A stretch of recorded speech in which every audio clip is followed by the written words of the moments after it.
அனைவருக்கும் வணக்கம். இன்றைக்கி ஒரு நல்ல தகவலோடு தான் வந்திருக்கோம்.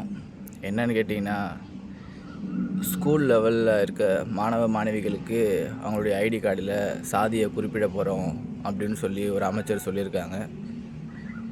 நான் என்ன கேட்குறேன், மூட்டைப்பூச்சியை கொல்லும் நவீன மிஷின் அப்படின்னு ஒரு மிஷின் இருக்குல்ல, அந்த மாரி இருக்குது இந்த செயலை பார்த்தா. என்னடா அரசு கொண்டு வர திட்டத்தை இப்படி விமர்சனம் பண்ணுற அப்படின்னு கேட்காதீங்க. சாதி உங்களுக்கே தெரியும், அவங்க பேசுனா அதை வச்சு கண்டுபிடிப்பாங்க.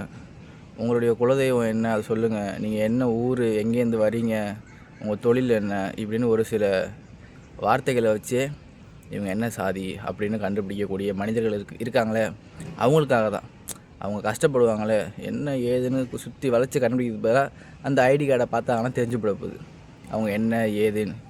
ஆனால் இவங்க சொல்கிறாங்க, அந்த கவர்மெண்ட்டு எதுக்காக இதை கொண்டு வராங்கன்னா சாதியை ஒழிக்கிறதுக்காக கொண்டு வராங்களாம். அது எப்படி நார்மலைஸ் ஆகிடுமா சாதி?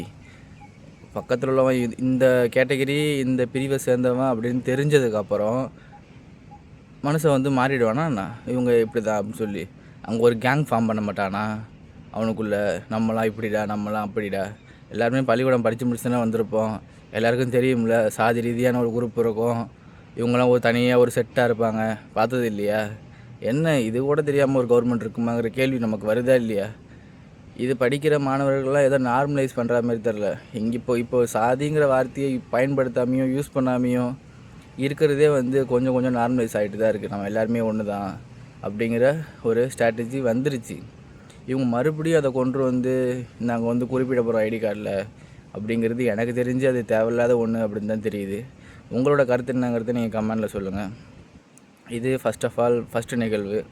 இதுக்கு அடுத்தது நாம் தமிழர் கட்சியை சேர்ந்த தலைமை ஒருங்கிணைப்பாளர் அண்ணன் சீமான் அவர்கள் பற்றி ஒரு செய்தி பேசிக்கிட்டு இருக்காங்க. அது எந்த அளவுக்கு உண்மைலாம் தெரியல. அப்படி ஒரு பேச்சு போய்கிட்டு இருக்கதா சொல்கிறாங்க. என்னென்னா, அதிமுக திமுக 2 பேரும் சேர்ந்து ஒரு தொகுதியில் அம்பாசமுத்திரம் தொகுதியில் நாம் தமிழர் கட்சி தலைவர் சீமான் அவர்களுக்காக அவங்க வேலை செய்ய போகிறாங்க அப்படிங்கிற மாரி 2 கட்சியும் சேர்ந்து அவங்கள பொது வேட்பாளராக நிறுத்துகிற மாரி சொல்லியிருக்காங்க. இது எந்த அளவுக்கு உண்மைலாம் தெரில. ஒரு நியூஸ் போயிட்டுருக்கு, பார்த்தேன். சரி, அதான் உங்கள்கிட்ட அதுக்கான கருத்து என்னென்னு கேட்கலான்னு தான். நீங்கள் அதை எப்படி நினைக்கிறீங்க என்னன்னு சொல்லி. அதாவது எங்கள் அண்ணன் தமிழ் தேசியமும் திராவிடமும் வேறேன்னு சொன்னவர் எப்படி இந்த எலெக்ஷனில் நிற்பார்னு நீங்கள் நினைக்கிறீங்க? இல்லை, என்னோடய பார்வையில் அப்படி தெரியுது. நாளைக்கு நின்னா 4 பேர் கேள்வி கேட்பாங்க. விஜய் அவர்கள் அரசியல் கட்சி ஆரம்பிக்கும்போது மட்டும் தமிழ் தேசியமும் திராவிடமும் வேறு அது இது ஒன்றும் இல்லை அப்படின்னு சொன்னேன் எங்கள் அண்ணன் சீமான்.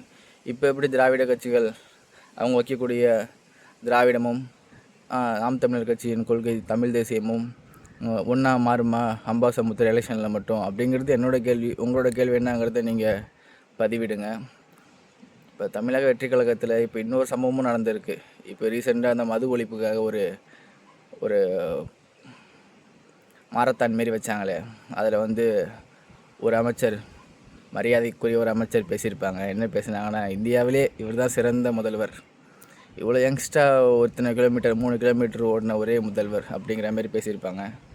அது எல்லோரும் போட்டு பொழந்துட்டுருக்காங்க. இல்லை, இதுக்கு முன்னாடி ஹரியானா, ஒடிசா அந்த முதல்வர்லாம் ஓடிட்டாங்க. அவங்களாம் 12-13 கிலோமீட்டர்லாம் ஓடிட்டாங்க. அதெல்லாம் இவ்வளோ பில்டப்பாக பேசலை. அதாவது ஒரு கட்சியில் கீழே இருக்கிறவங்க பொய்யான தகவலை பரப்புனா அதிகாரியை கண்டிக்கலாம், அமைச்சருங்க கண்டிக்கலாம். இங்கே அமைச்சரே பொய்யா பேசினா நாங்கள் என்ன தான் பண்ணுறது? வேறு வழி இல்லை, கேட்டு தானே ஆகணும். சேர்க்க வச்சுட்டோம், ஓட்டு போட்டுட்டோம். எல்லாத்தையும் சகிச்சுக்கிட்டு போய்கிட்டு தான் இருக்க வேண்டியதாக இருக்குது. உங்களுக்கு அதே நிலைமை தான் நான் நினைக்கிறேன். அதாவது நிறைய ஃபேக்கான தகவல்லாம் வந்துட்டுருக்கு. அதுக்கு எதிர்த்து போராடுறதே டயர்டாக இருக்குது. அவங்க ஆட்சியில் கொடுத்த ஸ்கூல் பேக்கு இவங்க ஆட்சியில் கொடுத்தது, எங்கேயோ கொடுத்த சைக்கிள் கடைசியாக இவங்க ஆட்சியில் கொடுத்த சைக்கிளுன்ட்டாங்க. சட்டமன்றத்தில் கூட ஒரு கேள்வி கேட்டாங்க, நீங்கள் ஏன் நாங்கள் கொடுத்த பேக்கை உங்கள் ஆட்சியில் கொடுத்த மாதிரி தப்பாக தகவலை பரப்புறீங்கன்னு கேட்டதுக்கு, நீங்கள் லேப்டாப்பில் ஸ்டாலின் சாருடைய ஃபோட்டோ போட்டிங்க அப்படிங்கிற மாதிரிலாம் பேச ஆரம்பிக்கிறாங்க. இது கேட்ட கேள்விக்கு சொன்ன பதிலுக்கு சம்மந்தமே இல்லை. பொய்யான தகவலை பரப்புறது தப்புன்னா தப்பு தான். நீங்கள் ஃபோட்டோ போட்டிங்கன்னா அது சரியா? என்னத்தை நான் சொல்கிறது? பார்ப்போம். ஒவ்வொரு நாளும் வித்தியாசமாக சுவாரஸ்யமாக சாதியை ஒழிக்கிறதுக்காக ஐடி கார்டில் சாதியை மென்ஷன் பண்ணி போட்டு ஸ்கூல் குழந்தைக்கு கழுத்தில் மாட்டி இதான் அவனுடைய ஐடென்டிட்டின்னு அமுச்சு விட்றது என்னால் ஷாக்காகிட்டனாலாம். அம்பேத்கர், பெரியார், சாதி ஒழிப்பே மக்கள் விடுதலை அப்படின்னு பேசிட்டு அவங்களுடைய கொள்கை இதானே, சாதி ஒழிப்பே மக்கள் விடுதலை. சாதி வந்து தேவையில்ல. அது வந்து இப்போ ரொம்ப பிற்படுத்த கீழே ரொம்ப கஷ்டப்பட்ட மக்களுக்காக ஒரு மேலே வரத்துக்கான ஒரு வழி. ஒரு கையை பிடிச்சி மேலே தூக்கி விடுற மாரி, அவ்வளோதான். ஆனால் அதை வந்து இவங்க வந்து ரொம்ப ஒரு மாதிரி இப்போ உள்ள மனிதர்கள்லாம் நீங்கள் அப்படி நாங்கள் இப்படி அப்படிங்கிற பாகுபாடெலாம் பார்க்க ஆரம்பித்து அது வேறு மரமாகி நிறைய கிளைகளெல்லாம் விட்டு பெருசாகிட்டு அதை கொஞ்சம் கொஞ்சமாக கிளையெல்லாம் வெட்டலான்னு பெரியாரும் அம்பேத்கர்னு நினச்சா அதை கழுத்தில் மாட்டி போடுறேன்னு சொல்லி இப்போ உள்ள அரசாங்கம் சொல்லுது.